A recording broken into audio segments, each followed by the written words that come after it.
Hello 31 दिसंबर 2023 आज का दिन जो इस वर्ष का यहाँ पर देखा जाए तो अंतिम दिन होगा और कल एक नई शुरुआत के साथ एक नया वर्ष शुरू होगा। तैयारी लेकिन यहाँ पर निरंतर चलती रहती है और हमारा जो टारगेट है कि 2024 में सीजीपीएससी के एग्जाम को किस तरीके से क्लियर किया जाए, उस दृष्टिकोण से मेरे द्वारा आप सभी के लिए यहाँ पर एक साप्ताहिक करंट अफेयर सीरीज जो है कि राज्य विशेष को लेकर हमने यहाँ पे प्रारंभ की है। साथ ही साथ यहाँ पर अंतर्राष्ट्रीय स्तर के और राष्ट्रीय स्तर के अन्य घटनाक्रमों को लेकर भी हम यहाँ पर जल्द ही इस सीरीज को और भी विस्तारित करेंगे। 2024 की शुरुआत को लेकर आपके जो सुझाव हैं वो भी यहाँ पर जरूर दें कि किस तरीके से और भी सीरीज को और बेहतर बनाया जा सकता है, आपकी तैयारी में हम और कैसे यहाँ पर मदद कर सकते हैं। फिलहाल इस सप्ताह की प्रमुख खबरों के दृष्टिकोण से हम देखें तो यहाँ पर आपको छत्तीसगढ़ में नई सरकार के गठन के साथ विभागों में नए मंत्रालयों का यहाँ पर बंटवारा कर दिया गया है। साथ ही साथ छत्तीसगढ़ राज्य सरकार के द्वारा यहाँ पर सीबीआई के सामान्य सहमति सिद्धांत को भी समर्थन दिया गया। इसी दौरान देखा जाए तो सरकार के द्वारा यहाँ पर नए रूल्स रेगुलेशंस को के दृष्टिकोण से, योजनाओं के दृष्टिकोण से यहाँ पर कई घोषणाएं भी की गई हैं। तो चलिए यहाँ पर आपको एक खबर डालते हैं एक सप्ताह की प्रमुख समाचार पत्रों न्यूज़ पर। सबसे पहले यहाँ पे देखिए कैबिनेट को देख लेते हैं, किस तरीके का कैबिनेट है, क्या क्या यहाँ पर गठित हुआ है और कौन कौन सा मंत्री किस विभाग के अंतर्गत यहाँ पर रहेगा। सबसे पहले यहाँ पे देखिए छत्तीसगढ़ में विष्णुदेव साय जो कि आपके मुख्यमंत्री हैं, इनके पास कौन कौन से अन्य विभाग हैं तो यहाँ पे सामान्य प्रशासन, खनिज संसाधन, ऊर्जा, जनसंपर्क, वाणिज्यकर, आबकारी, परिवहन और अन्य विभाग जो किसी मंत्री के पास नहीं होंगे वो मुख्यमंत्री के पास होंगे। वहीं अरुण साव जो कि डिप्टी सीएम हैं, इनको लोक निर्माण, लोक स्वास्थ्य यांत्रिकी, विधि और विधायी कार्य और नगरीय प्रशासन आपको सौंपे गए हैं। दूसरे आपके देखा जाए जो आपके राम विचार नेताम हैं, इनको आदिम जाति विकास, अनुसूचित जाति विकास, पिछड़ा वर्ग, अल्पसंख्यक विकास, कृषि विकास एवं कृषि कल्याण मंत्री यहाँ पर यानी ये सारे विभाग आपको इनको सौंपे गए। दयाल दास बघेल इनको खाद्य नागरिक आपूर्ति और उपभोक्ता संरक्षण मामले इनको सौंपे गए हैं। दूसरी तरफ यहाँ पे देखिए श्याम बिहारी जायसवाल हैं जो कि लोक स्वास्थ्य, परिवार कल्याण, चिकित्सा, शिक्षा और 20 सूत्री कार्यक्रम यहाँ पर इनको सौंपे गए हैं। ओपी चौधरी यहाँ पे देखिए सबसे इंपॉर्टेंट एस्पेक्ट के तौर पे जैसे वित्त हो गया, वाणिज्य, कर, आवास, पर्यावरण, योजना, आर्थिक और सांख्यिकी, एक तरीके से राज्य के विकास के संदर्भ से विभिन्न परियोजनागत आंकड़े इत्यादि के डेटा और व्यापार इत्यादि को बढ़ावा देने, इन्वेस्टमेंट प्रोजेक्ट, तो यहाँ पर ओपी चौधरी को यहाँ पर ये सारी जिम्मेदारी आपको सौंपी गई है। तो एक वित्त मंत्रालय जो है वो ओपी चौधरी के पास है। इसी तरीके से विजय शर्मा को देखें जो कि आपके दूसरे डिप्टी सीएम हैं, इनके पास नगर पंचायत, ग्रामीण, तकनीकी शिक्षा, रोजगार, विज्ञान, प्रौद्योगिकी जैसे यहाँ पर विभाग जो हैं इनको सौंपे गए हैं। ब्रिजमोहन अग्रवाल जो है स्कूल शिक्षा, उच्च शिक्षा, संसदीय कार्य, धार्मिक न्याय, धर्म तत्व, पर्यटन और संस्कृति मंत्रालय ने सौंपे गए हैं। तो एक तरह से इंपॉर्टेंट जो एस्पेक्ट है यहाँ पे शिक्षा जो मंत्रालय है आपको देखा जाए तो इनको मूल रूप से सौंपा गया है, ये एक इंपॉर्टेंट है। इसी तरह केदार कश्यप जो कि वन, जलवायु परिवर्तन, जल संसाधन, कौशल विकास और सहकारिता, ये सारे विभाग इनको सौंपे गए हैं। लखन लाल देवांगन जिन्हें वाणिज्य, उद्योग और श्रम विभाग सौंपा गया। लक्ष्मी राजवाड़े महिला, बाल विकास और समाज कल्याण और टंकराम वर्मा को खेल कूद, युवा कल्याण, राजस्व एवं आपदा प्रबंधन जैसे यहाँ पर सारे विभाग आपको इनको सौंपे गए हैं। तो ये आपका नया मंत्रिमंडल है और इनके पास यहाँ पर ये नए आपको कार्य इनको सौंपे गए हैं। इस तरीके से इन मंत्रालयों के अंतर्गत क्वेश्चन आपसे पूछा जा सकता है, उनको आप जरूर एक बार रिवाइज कर लीजिए। आइए दूसरे यहाँ पर एक इंपॉर्टेंट घटना देखने को मिली। जो पिछली सरकार थी उन्होंने सीबीआई के सामान्य सहमति सिद्धांत को वापस ले लिया था, लेकिन एक बार फिर से नई सरकार ने यहाँ पर सीबीआई के सामान्य सहमति सिद्धांत को उसको लेकर मंजूरी दे दी गई है। तो आइए यहाँ पे समझते हैं क्या है सीबीआई के लिए सामान्य सहमति सिद्धांत। छत्तीसगढ़ राज्य सरकार जो है मामलों की जांच के लिए अब केंद्रीय अन्वेषण ब्यूरो के लिए सामान्य सहमति सिद्धांत को पुनर्स्थापित करेगी और दिल्ली विशेष पुलिस स्थापना यानी कि डीएसपी अधिनियम 1946 की धारा 6 के तहत राज्य जो है सीबीआई को अपनी सामान्य सहमति यहां पर देगा।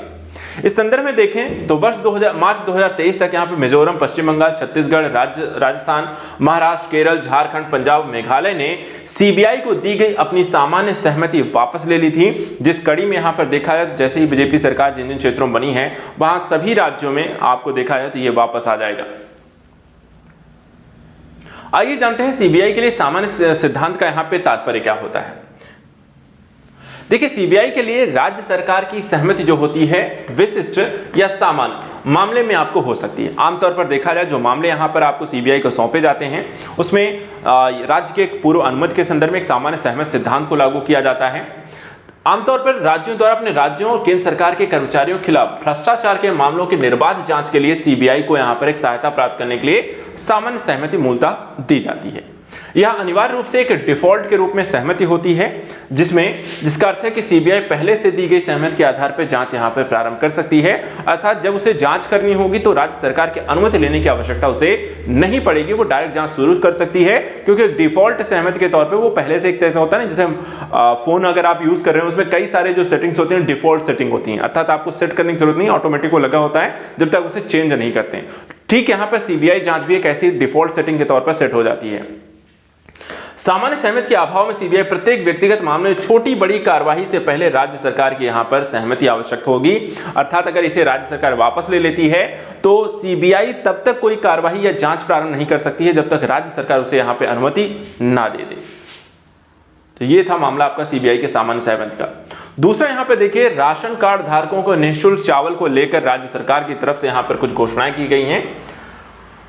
हाल ही में देखा जाए तो छत्तीसगढ़ सरकार ने जनवरी 2024 से अंत्योदय अन्न योजना, ध्यान रखिएगा किस योजना के तहत, अंत्योदय अन्न योजना के तहत पात्र 67.92 लाख राशन कार्ड धारकों को उचित मूल्य की दुकानों के माध्यम से मुफ्त चावल देने की घोषणा की है।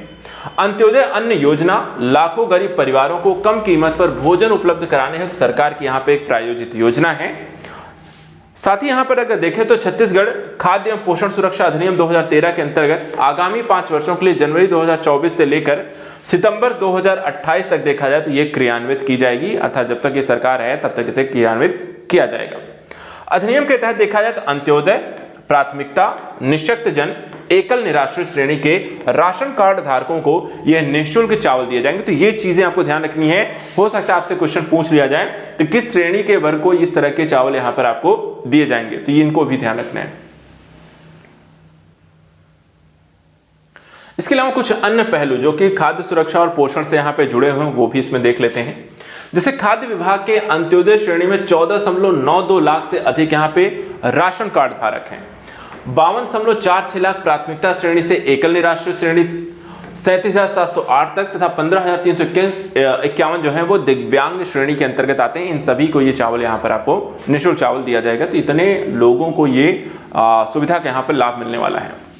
इसके बाद आता है राष्ट्रीय खाद्य सुरक्षा अधिनियम 2013। ये जो लाया गया था इसके पीछे का रीजन था कि गरीबी रेखा से नीचे के लोगों को खाद्यान्न पर सब्सिडी प्रदान कर किफायती और अच्छी गुणवत्ता वाले भोजन को यहाँ पे उपलब्ध कराना। और तब से देखा है 2013 से 2023 तक लगातार केंद्र और राज्य सरकार द्वारा इस तरह की यहाँ पर सहायता यहाँ पर गरीब को या कैसे गरीब रेखा से नीचे रहने वाले लोगों को लगातार इस तरह के निःशुल्क सब्सिडी युक्त या फिर आप कह सकते हैं कि कोटे के माध्यम से अलग अलग तरीके से यहाँ पर अलग अलग योजनाओं के माध्यम से तरह भोजन उपलब्ध कराया जा रहा है।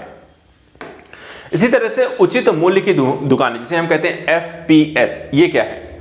यह भारत में एक सरकार के द्वारा संचालित, सरकार के द्वारा विनियमित खुदरा दुकान या स्टोर होती हैं। इसका उद्देश्य क्या है? इसके माध्यम से जनता को आवश्यक जो भी वस्तुएं हैं जिनका एक नॉर्मलाइज एक व्यक्ति के द्वारा प्रयोग होता है, जैसे कि खाद्यान्न, खाद्य तेल, चीनी और अन्य बुनियादी आवश्यकताओं को रियायती दरों पर या एक उचित मूल्य पर उनको उपलब्ध कराना होता है। अगली एक योजना है प्रधानमंत्री विश्वकर्मा योजना। इसको लेकर राज्य में 18 क्षेत्रों में कार्य करने वाले पात्र व्यक्तियों को मिलेगा योजना का लाभ। तो ये योजना और उससे संबंधित जो लाभ हैं वो राज्यों के किन किन क्षेत्रों में लागू किए जा रहे हैं उसको आइए इसमें समझ लेते हैं। सबसे पहले देखिए 24 दिसंबर 2023 को, ठीक है, छत्तीसगढ़ जनसंपर्क विभाग के द्वारा जानकारी दी गई। प्रधानमंत्री नरेंद्र मोदी के द्वारा शुरू की गई प्रधानमंत्री या PM विश्वकर्मा कौशल सम्मान योजना के तहत 18 क्षेत्रों में कार्य करने वाले पात्र व्यक्तियों को इस तरीके के लाभ यहां पर उपलब्ध कराए जाएंगे। इस दौरान अगर हम देखें इसमें पात्र लोगों को सरकार की तरफ से करीब 3 लाख रुपए का ऋण जो है मात्र 5% रियायती ब्याज पर उपलब्ध कराया जाएगा। साथ ही यहां पर पहले चरण में देखा जाए तो करीब 1 लाख रुपए का ऋण इसमें दिया जाएगा और दूसरे चरण में 2 लाख रुपए तक का यहां पे लोन आपको दिया जा सकता है। इसके साथ साथ हितग्राहियों को कौशल सत्यापन के बाद करीब 5 दिवसीय बुनियादी प्रशिक्षण दिया जाएगा और 15 दिन या उससे अधिक यहां पर उन्नत प्रशिक्षण आपको कार्यक्रम ये चलाया जाएगा। तो इस तरीके से लोगों को उन्नत करना, लोन प्रोवाइड कराना, उन्हें नए तरीके के यहाँ पर क्षेत्रों को कार्य करने को लेकर जो भी उन्हें कौशल चाहिए उसमें उन्नत करके उन्हें लोन के माध्यम से उस तरह के कार्यों को करने के हेतु उन्हें सक्षम बनाने के तहत यहाँ पर किया गया एक कार्यक्रम है। इसमें कुछ और पहलुओं पर भी नजर डाल लीजिए, जैसे कि प्रशिक्षण में 500 रुपए दैनिक भत्ता यहां पे देने की घोषणा की गई है। पहली चीज तो ये कितना मिलेगा, 500 रुपए एक दैनिक भत्ता। इसके अलावा टूल किट आपको प्रयोग करने के लिए चाहिए, उसके लिए यहां पर देखा जाए तो 15,000 रुपए का अनुदान दिया जाएगा।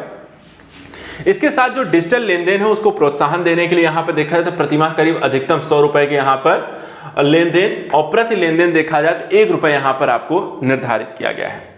इसी तरीके से जिला व्यापार उद्योग केंद्र से मिली जानकारी के अनुसार योजना के अंतर्गत करीब 18 क्षेत्रों में कार्य करने वाले व्यक्तियों को इस तरह के लाभ यहां पे प्रोवाइड कराए जाएंगे।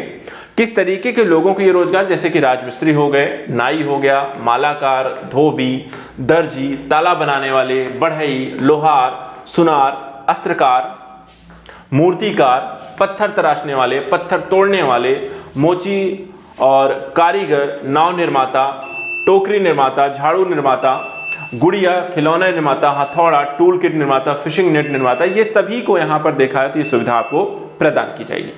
इस योजना का जो लाभ उठाने वाले पात्र होंगे उन्हें चॉइस सेंटर के माध्यम से पीएम विश्वकर्मा पोर्टल के पंजीकरण करना होगा। इसके लिए उन्हें आधार, मोबाइल नंबर, बैंक विवरण और राशन कार्ड की भी यहां पर आपको आवश्यकता होती है।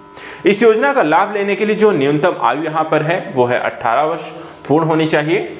स्वरोजगार व्यवसाय के विकास योजनाओं के तहत हितग्राही को पिछले 5 वर्ष में किसी भी शासकीय योजना के अंतर्गत ना तो वो ऋण लिया होना चाहिए और योजना के तहत परिवार का एक ही सदस्य देखा जाए तो इसका यहाँ पे पात्र होगा। सरकारी सेवा में कार्यरत व्यक्ति और उसके परिवार के सदस्य योजना के लिए यहाँ पे पात्र नहीं होंगे।